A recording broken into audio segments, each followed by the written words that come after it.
ಮೊದಲಿದ್ದ ಉತ್ಸಾಹ ಮತದಾನದ ನಂತರ ಇಲ್ಲ ಸರ್, ಕಾನ್ಫಿಡೆನ್ಸ್ ಕಳ್ಕೊಂಡಾಗಿದೆ. ಸರ್ ಏನಿಲ್ಲ, ನನಗೆ ಸ್ವಲ್ಪ ಚುನಾವಣಾ ಸಂದರ್ಭದಲ್ಲೇ ಅನಾರೋಗ್ಯ ಆಯಿತು.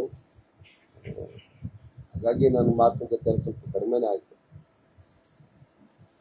ಏನಾಗುತ್ತೆ ನೋಡ್ರಿ, ಒಂದು ದೈತ್ಯ ಶಕ್ತಿ, ಒಂದು ಪಕ್ಷ ಒಕ್ಕಲಿಗರ ಮುಖವನ್ನ ಇಟ್ಕೊಂಡಿರ್ತಕ್ಕಂಥ ಒಂದು ಪ್ರಾದೇಶಿಕ ಪಕ್ಷದ ವಂಶದ ಕುಡಿ ಒಂದು ಕಡೆ.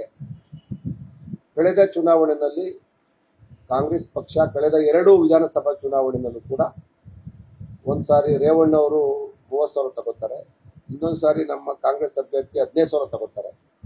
15,000 ತಗೊಂಡಿದ್ದಂತ ಕಳೆದ ವಿಧಾನಸಭಾ ಚುನಾವಣೆಯಲ್ಲಿ ಅಭ್ಯರ್ಥಿ ನಾನು ಬದಲಾವಣೆ ಆಗಿರ್ಬೋದು, ಕಾಂಗ್ರೆಸ್ ಕೂಡ ಗೆಲುವಿನ ಅಂತರ ಬಹಳ ದೂರ ಕ್ರಮಿಸಬೇಕಾದಂತ, ಬಹಳ ಸ್ಪೀಡ್ ತಗೋಬೇಕಾದಂತ ಅನಿವಾರ್ಯತೆ ಇದೆ. ಕಳೆದ ಚುನಾವಣೆಯಲ್ಲಿ ನಾನು ಮತ್ತೆ ಕುಮಾರಸ್ವಾಮಿ ಅವರ ನೇರ ಸೆಣಸಾಟದಲ್ಲಿ ಕಾಂಗ್ರೆಸ್ ಪಡೆದಂತ ಮತ 15,000. ಪುನಃ ಅದೇ ಕಾಂಗ್ರೆಸ್ ಚಿಹ್ನೆಯಲ್ಲಿ ಪುನಃ ನಾವು ಗೆಲುವಿನ ಅಂತರ ದಾಟಬೇಕಾದ್ರೆ ಲಕ್ಷಕ್ಕಿಂತ ಹೆಚ್ಚಿಗೆ ಮತಗಳು ತಗೋಬೇಕು. 2,06,000 ಮತಗಳಾಗಿದೆ. 1 ಲಕ್ಷಕ್ಕಿಂತ ಹೆಚ್ಚಿಗೆ ಮತಗಳು ತಗೊಂಡ್ರೆ ಗೆಲ್ಲೋದಕ್ಕೆ ಸಾಧ್ಯ ಆಗುತ್ತೆ. 110, 120 ಈ ರೀತಿ ಮತ ತಗೋಬೇಕು. ನಾನು ಇಲ್ಲಿವರೆಗೂ ತಗೊಂಡಿರೋ ಮತ ಕೇವಲ ಎಲ್ಲಾ ಚುನಾವಣೆಗಳಲ್ಲೂ 80,000. ನಾನು ಅತಿ ಹೆಚ್ಚು ಮತ 85,000 ತಗೊಂಡಿದ್ದೀನಿ. 85,000 ನನಗೆ ಕ್ರೋಢೀಕೃತ ಮತಗಳು ಎಲ್ಲಾ ಚುನಾವಣೆಗಳಲ್ಲೂ. ಕಳೆದ ಚುನಾವಣೆಯಲ್ಲಿ ನಾನು ತಗೊಂಡಿದ್ದು 85,000. ಅದು ಈ ಚಿಹ್ನೆ ಬದಲಾವಣೆ ಆಗಿದೆ. NDA ನಿಲ್ಲ, ನಾನು ಇವಾಗ ಕಾಂಗ್ರೆಸ್ನ ಏಕೈಕ ಅಭ್ಯರ್ಥಿ ಆಗಿದ್ದೀನಿ. ಅವು 2 ಪಕ್ಷಗಳು ಸೇರ್ಕೊಂಡಿದೆ.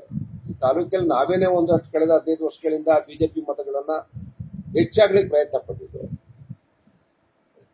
ಹಾಗಾಗಿ ಬಿಜೆಪಿ ಮತ್ತು JDS ಕಾಂಬಿನೇಷನ್ ಇಲ್ಲಿ ಚೆನ್ನಾಗಿ ವರ್ಕೌಟ್ ಆಗುತ್ತೆ. ಹಳೆ ಮೈಸೂರು ಭಾಗದಲ್ಲಿ ನಿಮಗೆ ಗೊತ್ತು, ಪಾರ್ಲಿಮೆಂಟ್ ಅಲ್ಲೂ ಅತಿ ಹೆಚ್ಚು ಸೀಟ್ಗಳನ್ನ ಗೆದ್ದರು. ಆ ಕಾಂಬಿನೇಷನ್ ಮುಂದೆ ಏಕಾಂಗಿಯಾಗಿ ಕಾಂಗ್ರೆಸ್ ಎಷ್ಟು ಹೋರಾಟ ಮಾಡುತ್ತೆ ಅನ್ನೋದು ಪ್ರಶ್ನೆ. ಹಾಗಾಗಿ ನಾವು ಗೆಲ್ತೀವಿ, ನಮ್ಮ ಕಾರ್ಯಕರ್ತರಲ್ಲಿ ಉತ್ಸಾಹ ಹುಮ್ಮಸ್ಸು ತುಂಬಕ್ಕೋಸ್ಕರ ಗೆಲ್ತೀವಿ ಅನ್ನೋ ಸಮಾಧಾನ ಮಾತಾಡೋದು ಕೂಡ ಸಮಬಲದ ಹೋರಾಟ ಇದೆ. ನಾನೇನು ಸೋಲ್ ಒಪ್ಕೋಬಿಟ್ಟೆ ಅಂತ ನೀವು ಯಾರು ಬಿಂಬಿಸಬೇಡಿ. ಸಮಬಲದ ಹೋರಾಟ ಇದೆ. ಯಾರು ಗೆದ್ರು ಫೋಟೋ ಫಿನಿಶ್ ಅಂತೀವಲ್ಲ, ಆ ತರ ಚುನಾವಣೆ ಆಗ್ಬೋದು. ನ್ಯೂಸ್ ಫಸ್ಟ್, ನಿರ್ಭೀತಿಯಿಂದ ನಿಮ್ಮ ಪರವಾಗಿ.